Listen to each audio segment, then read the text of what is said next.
Tupac, Suge, Bun Tree, and a bunch of other Ma Piru guys end up, jumping Orlando. Orlando is Orlando. There's been lots of stories, but everyone that I know that personally knew him, as not only his friends like BG Knockout, but also like the Compton police guys were like, listen, this guy was a gangster. He was being investigated for multiple murders. Mm-hmm. He was a Southside Crip that was actively still putting in work. And when you jump a guy like this, there are repercussions to this. So Pac ends up going back to his room with Kadada. He was out there with Kadada Jones, Quincy's daughter. And he ends up going with Suge to the club, and he leaves Kadada. He didn't want to go either. He didn't want to go. He didn't want to go. And he didn't want to ride with Suge. Right, but he was wearing bulletproof vests at the time, but he didn't wear one that night. It was too hot. Yeah. Oh, it was too hot? Too hot. That's why he took it off. Okay. Kadada told him to leave it on, wear something else, but he didn't want to. He jumps in Suge's BMW, and they head towards Club 662, which is where the after party is.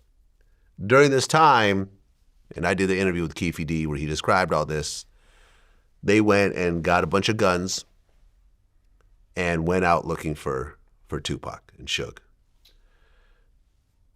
As they were in the same vicinity, there was a group of girls that had spotted Tupac. They were like, Tupac, Tupac. They were like yelling at him, and he was like out the window. He would do that. Yeah. Talking to the girls.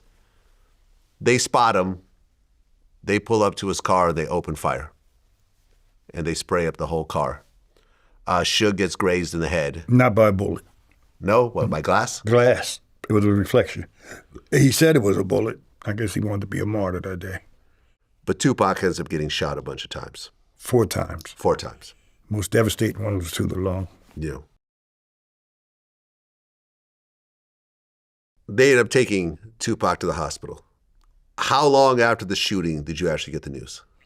That night, about an hour or two, somebody called me. I can't remember who. And I booked the first flight the next day from Newark to Vegas.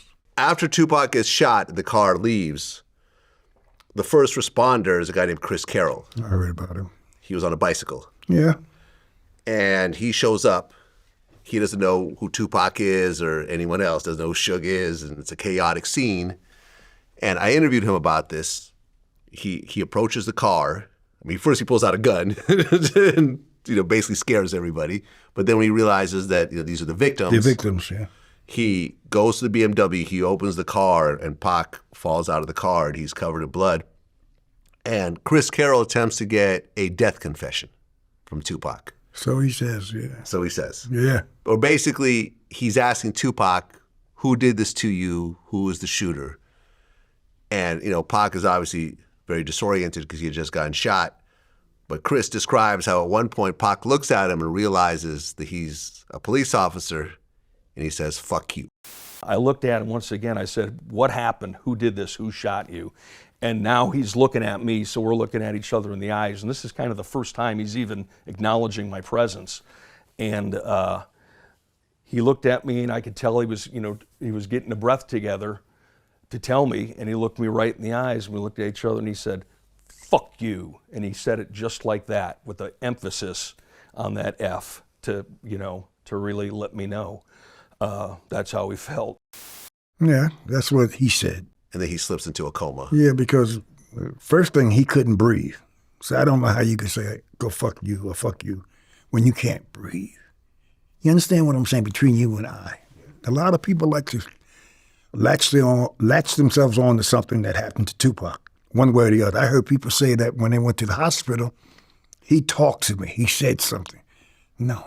He had a thing down his throat. He had staples, plugs, everything all over his body. He ain't said jack to you. So the whole thing with Pac's final words being "fuck the police," you don't think actually happened? Yeah, I don't. But who knows? It could have, but I don't think so. Between you and I. Okay, so that came out 20 years later, if you remember. Yeah.